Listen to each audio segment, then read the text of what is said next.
A city's heartbeat is always strongest in its financial district, where glass towers scrape the sky and ambition thrums in the air like electricity. Men in press suits hurry their steps with purpose. Women in sharp heels cut through the sidewalks with precision. And among them, on the steps of an office building, sat a man who appeared to have no purpose at all. His beard was overgrown, his clothes worn, a faded cap pulled low over his brow. To the rushing crowd, he was invisible, just another homeless figure swallowed by the rhythm of the city. But Preston Holt wasn't what he seemed. He was the founder of Black Global, a shadow conglomerate that controlled corporations, including Black Data, with silent strategic hands. Preston had run a highly successful private intelligence firm that specialized in market leverage. His clients, Fortune 500 companies, political campaigns, and private investors, paid obscene amounts for insider insights.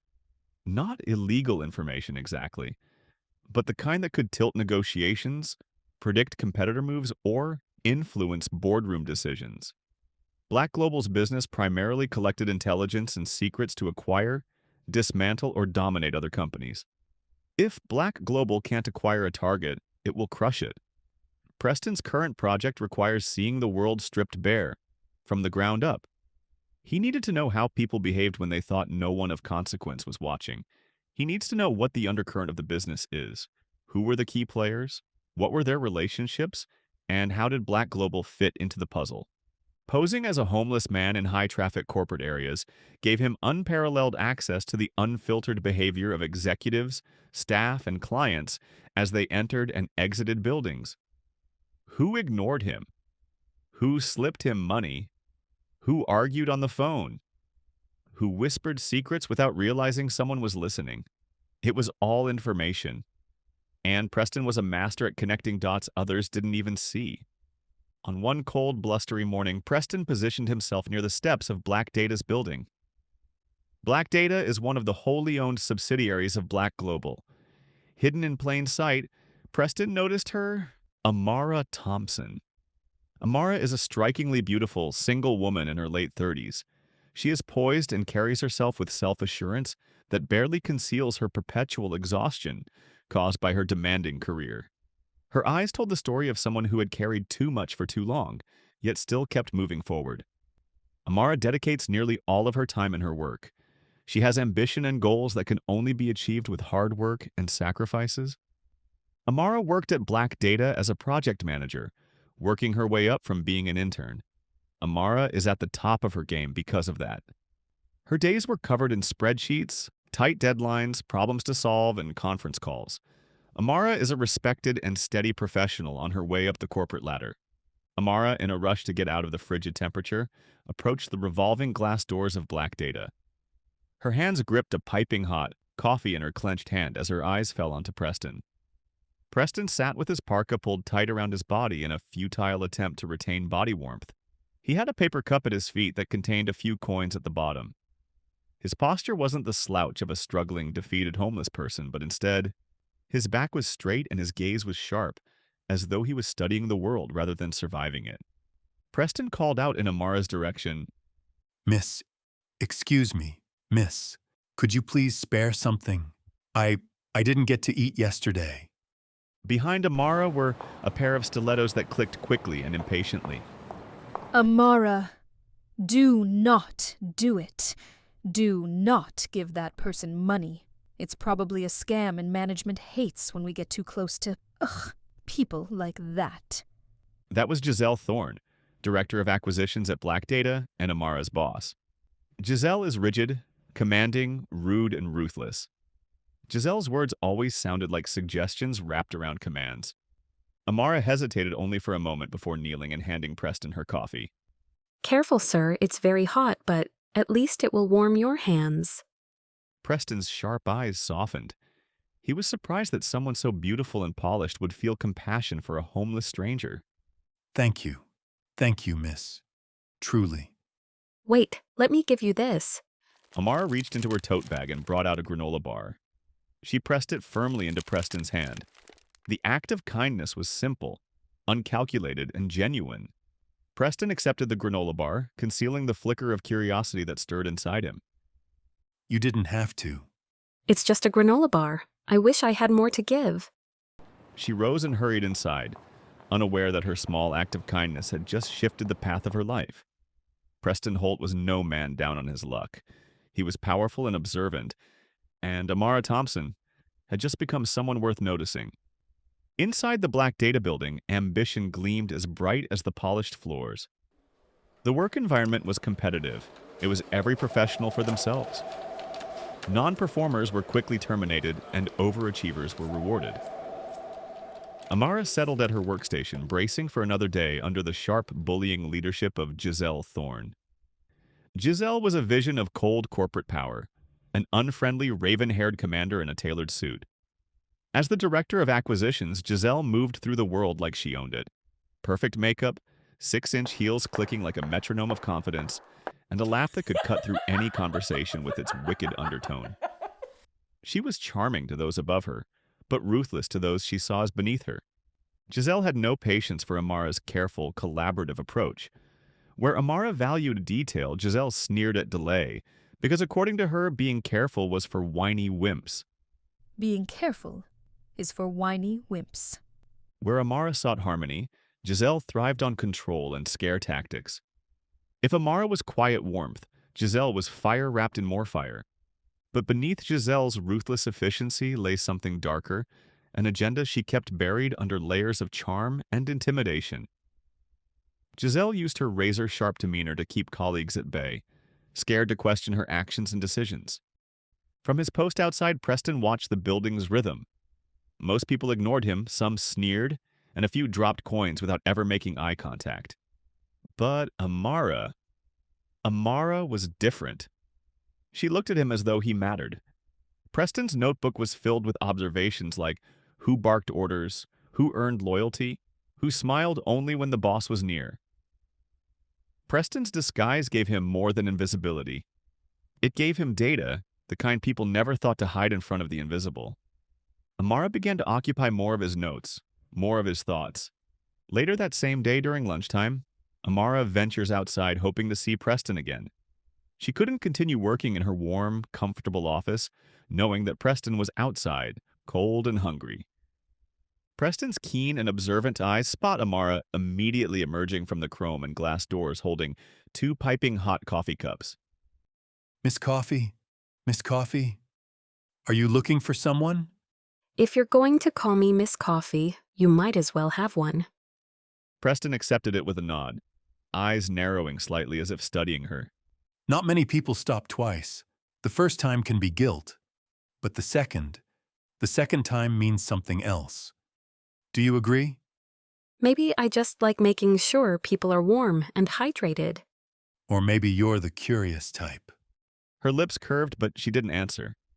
So tell me, Miss Coffee, what's your real name? Amara Thompson. I work here at Black Data as a project manager. What's your name?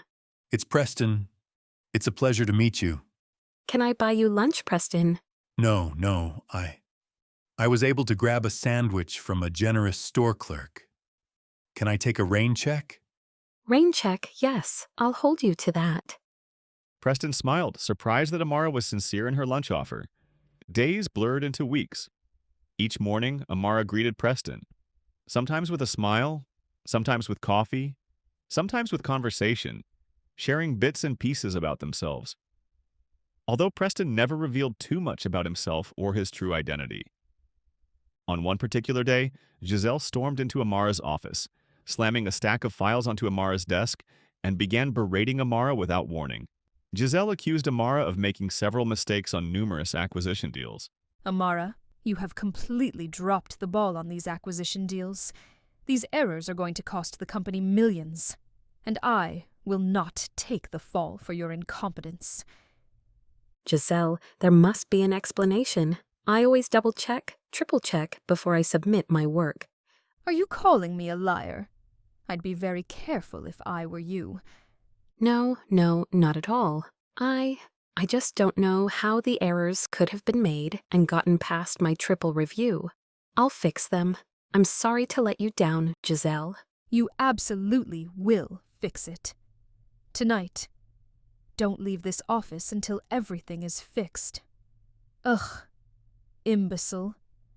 After Giselle had cut her down in front of her colleagues, Amara lingered outside, embarrassed and defeated. She sank onto the steps beside Preston, exhaustion heavy in her voice. You have this sort of wisdom, like you've seen more than you let on. I need some advice. Can I tell you something? I'm listening. My boss, Giselle, she makes everything harder than it needs to be. She takes credit for my work and makes me look incompetent. I'm so careful not to make mistakes, and I know my work is accurate, but I keep getting shut down. I don't know what she wants. I feel like I can't do anything right. Preston's jaw tightened. He knew the type. Sometimes the loudest ones are hiding the biggest games. Watch this one carefully. I have a feeling that she may be building a case against you to get you fired. Give her time, be patient, and she'll show you her hand. Amara studied him, oddly comforted. She didn't know she was speaking to the one man already dismantling Giselle's plan, piece by piece. Inside her sleek corner office, Giselle worked late into the night. File after file, acquisition after acquisition, she wove a web only she could control. Her plan was methodical: funnel assets into entities managed by her allies, then squeeze those allies until she controlled them too. Piece by piece, she built leverage. Her long-term plan was to weaken Black Data's competitors, destabilize the company from within, and seize power once she controlled enough threads. What Giselle didn't know was that every move she made to implement her plan left digital footprints. And soon, those footprints would lead her straight into Preston Holt's crosshairs. Each evening, Amara shared more with Preston. She respected his insightful advice and balanced approach to solving problems. Preston listened, asked pointed questions, and gave her solid advice. When she tries to corner you, redirect the conversation to the facts. Don't fight her head on. She'll expect that. Instead, make her overplay her hand and give her room to make mistakes. Amara began to use his strategies, and it was working. Small victories stacked up, and her colleagues began to notice.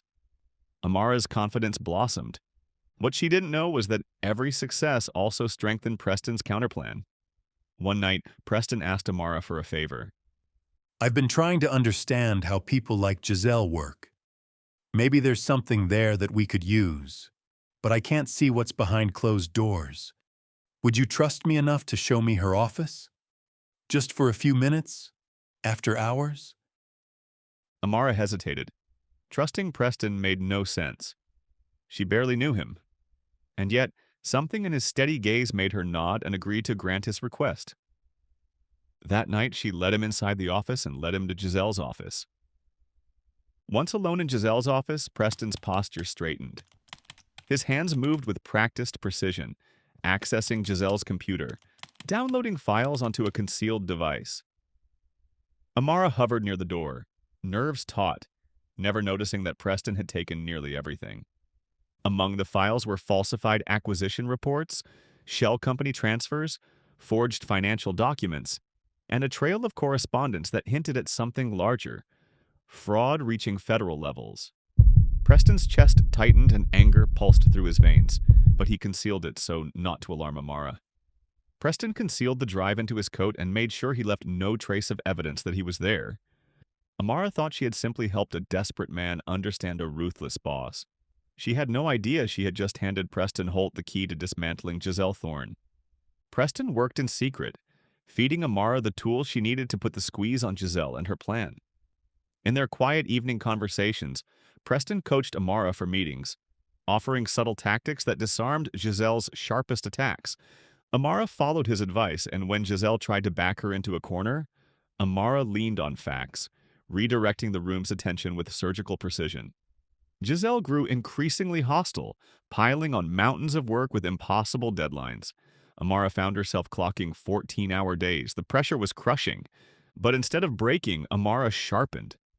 Frustration fueled her determination, and she clung to one promise she made to herself: I will not let Giselle win. All the while, Preston pieced together the larger puzzle. He studied the files he downloaded from Giselle's computer and connected the dots until Giselle's master plan was laid bare before him. Clever? Yes, but riddled with holes. Preston knew the only way to topple her without exposing himself was through Amara. She would become the one to bring Giselle down. The boardroom shimmered with glass, steel, and the smell of leather executive chairs, and coffee lingered in the air like static. Amara, dressed neatly in a tailored suit, stood at the head of the table. Her hands gripped the edge of the podium, but her voice, steady and confident, carried across the room. She directed the board's attention to her slides, each one peeling back a layer of Giselle's empire. Numbers didn't match. Transfers were made fraudulently. Kickbacks to foreign governments were paid, and forged signatures confirmed the fraud. The final slide showed security footage of Giselle breaking into the finance office and hacking into their system. These aren't mistakes. They're deliberate, and they point to a deeper pattern of misconduct. The room erupted and Giselle's mask cracked. She shot up from her seat and screamed a stream of obscenities. Lies! All of it lies. She's twisting data to cover her own incompetence. I have been cleaning up her messes for months now. But the evidence spoke louder than Giselle's fury. The board members exchanged cold looks and security was summoned, as the guards seized Giselle's arms and she shrieked while spitting venomous threats. You'll regret this, Amara. You backstabbing bitch. You will see me again. I promise you that. Watch your back. Her voice echoed down the corridor as she was dragged away. What Amara didn't know was that Preston had already forwarded the files to federal investigators. Even as Giselle stormed into her office, raging and trying to retrieve incriminating files, federal agents blocked her with a warrant to the face. Ouch! Federal agents tore through her desk, seizing computers, files, phones, and even the picture of her dog. The news spread like wildfire. Giselle Thorne, Director of Acquisitions, was under investigation for fraud, conspiracy, and obstruction of justice. The empire she schemed to build was crumbling around her, and deservedly so. That night, Amara sat across from Preston on the steps, her voice trembling. She looked at me like she wanted to destroy me. What if she shows up at my house? Do you live alone? Yes, I don't even have an alarm system. I've always felt safe, but not after today. Preston's expression hardened and he placed both of his hands on her shoulders. Then I won't leave you unprotected. Let me stay nearby tonight. I'll sleep outside your place if I have to. Amara, shaking her head no, said, Don't be ridiculous. Stay in my guest room. I'll even cook dinner for you. A thank you for helping me. That evening, Preston arrived at her home. He showered, shaved, and changed into a loungewear set Amara had bought for her brother, which he rejected as too sophisticated. When Preston stepped into the kitchen, clean-shaven and composed, Amara stopped mid-breath. He was striking, handsome, not a trace of the man she thought she knew from the steps. Amara, distracted, accidentally burned dinner. But Preston was gracious, and he assured Amara that everything looked delicious and he couldn't wait to eat the blackened meal. Amara appreciated the confidence boost and was able to laugh at the embarrassing situation. Over dinner, they talked for hours about family, dreams, and the quiet ache of loneliness. Amara laughed freely, a sound she hadn't heard from herself in years. Preston studied her with quiet fascination. He thought he had gathered all he needed about her from observation, but that night, he realized there was so much more to Amara Thompson, and he wanted to know. The next morning, Amara awoke, realizing that she overslept. She bolted out of bed, rushed through her shower, tugged on a dress, and ran out the door, forgetting entirely that Preston was still lying asleep in her guest room. When Preston awoke, he called for Amara. No answer. He went room to room looking for her. No Amara. He went to the garage. Empty, no car. She had already gone. Preston, being Preston, took the opportunity to learn more about Amara. Quietly, methodically, he explored her home. Not to intrude, but to understand. Her home office was neatly arranged. Files for community projects, notes for mentoring programs. Evidence of someone who cared deeply, not just about her job, but about people. He found her book of goals and dreams. He hesitated to open it. This would be an invasion of privacy if I read it, he thought to himself. But curiosity overtook his sensibility, and he read it cover to cover. He closed the book and held it close to his chest. Preston stood in silence, absorbing it. She wasn't just competent, she was visionary, compassionate, and resilient. And against his better judgment, he realized something dangerous. There was much more to learn about Amara, and he was determined to find out. He never developed feelings for his intelligence targets, but Amara was somehow different. Was he falling for her? Later that day, Amara received an email from corporate headquarters. She hovered over it nervously, sipping a chai latte before clicking. The email said, Amara, it has come to our attention that you were essential in uncovering the company's most prolific fraud and attempted takeover. Our survival may very well have depended on your actions. We wish to extend our deepest gratitude with an invitation to visit our corporate headquarters on our private island, Oceana Cay. Your transportation has been arranged. A town car will collect you at 7 a.m. tomorrow. You will be provided full accommodation. We look forward to expressing our gratitude in person. Amara gasped, reading it twice, then 3 times. She could hardly believe it. Stunned and giddy, she immediately replied with a confirmation, closed her laptop, grabbed her tote bag, and ran out of the office, unable to control her pounding heartbeat. She rushed outside, spotting Preston. Preston, you won't believe this. She flung her arms around him in a fierce hug. I never refuse a hug. But at least tell me why you're hugging me. Breathless, Amara explained the invitation, but worried about Giselle showing up while she was away. She asked Preston to house sit until she came back home. That won't be necessary. Giselle will be occupied with the feds for a long while. The next morning, a sleek town car collected Amara and transported her to the private hangar. At the hangar, a jet gleamed in the sunlight and had hundreds of white roses on either side of the jet steps. Inside, it was less a plane and more a palace in the sky. Heated hardwood floors, leather seats, a luxurious full-service spa complete with soaking tub, a bedroom with Armani pajamas laid out on crisp linens. Breakfast was a feast: fruit smoothies, omelets, filet mignon, and delicate pastries. Amara marveled. For the first time in her life, she felt like royalty. When the plane landed, Oceana Cay unfolded beneath her. Turquoise waters lapped at white sand beaches and gardens blooming with endless flowers. Amara stepped off the private jet and was received by a musical performance delivered by the island staff. It was beautiful and magical. Amara had never seen anything like it, and it was all for her. After the welcome celebration, Amara was guided to a car that whisked her away to her guest quarters. At her guest quarters, Amara nearly lost her breath. The word quarters was an understatement. It was a large mansion, complete with butler, chef, house manager, and stylist. Good afternoon, Ms. Thompson. I trust that your travels were to your liking. Oh yes, absolutely. I don't really have the words for how wonderful everything has been.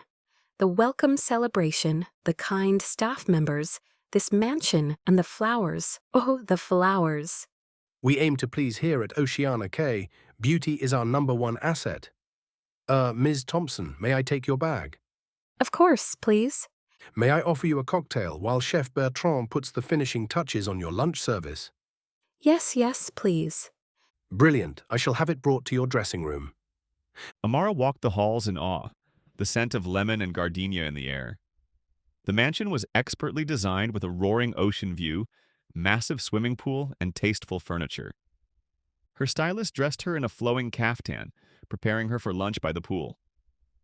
As she dined on fresh seafood with the ocean stretching before her, anxiety flickered. Tonight, she would meet the CEO. By evening, Amara was ready. The stylist draped Amara in gold, sparkly elegance and made sure her makeup and hair were flawless. Amara was a vision gliding down the stairs and making her way to the car. She entered the waiting car with her nerves buried beneath calm composure. At the dinner location, the car door opened before she could steady herself. She extended a hand, expecting a staff member to assist her out of the car. But when she looked up, her heart stopped. Preston Holt stood there, helping her out of the car. Preston, what are you doing here? I'm here for your dinner meeting with the CEO. Confused, she tilted her head. I don't understand. Did they invite you too? Why didn't you tell me? Amara, I am the CEO. Black Global is mine. Black Data is just one of my companies. Amara's jaw dropped. Her mind replayed every conversation and every interaction they had, and every moment on the steps. So, you're not homeless at all? I never lied. I just didn't tell you who I was. I needed to see the truth for myself. And you gave me more than truth. You gave me trust. Please, let's discuss this more over dinner. And I promise dinner will not be burnt. The two laughed and made their way to the dining table.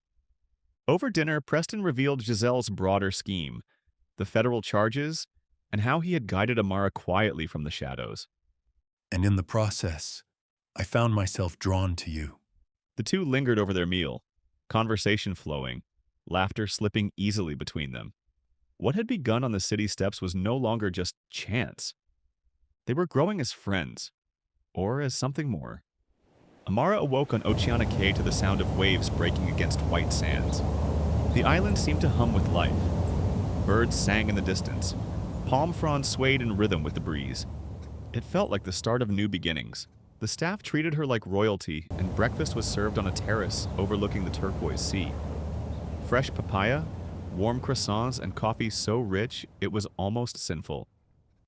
Afterwards, she was whisked to a private tour of the island. Fountains sparkled in courtyards, and every detail whispered wealth and power. Yet beneath it all, there was tranquility, an intentional design to remind visitors they had stepped into another world. As Amara walked the island, she couldn't help but revisit last night's dinner with Preston. It was intimate, but not inappropriately so. A smile swept across her face that she couldn't control. The days on Oceana Cay unfolded like a dream. Amara dined in candlelit courtyards, walked manicured gardens, and joined Preston for quiet conversations that slipped easily into laughter. He didn't push her. He didn't rush. He simply allowed space for something genuine to grow.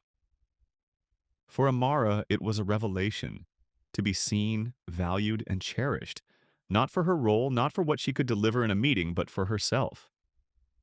Yet beyond the island's beauty, danger stirred.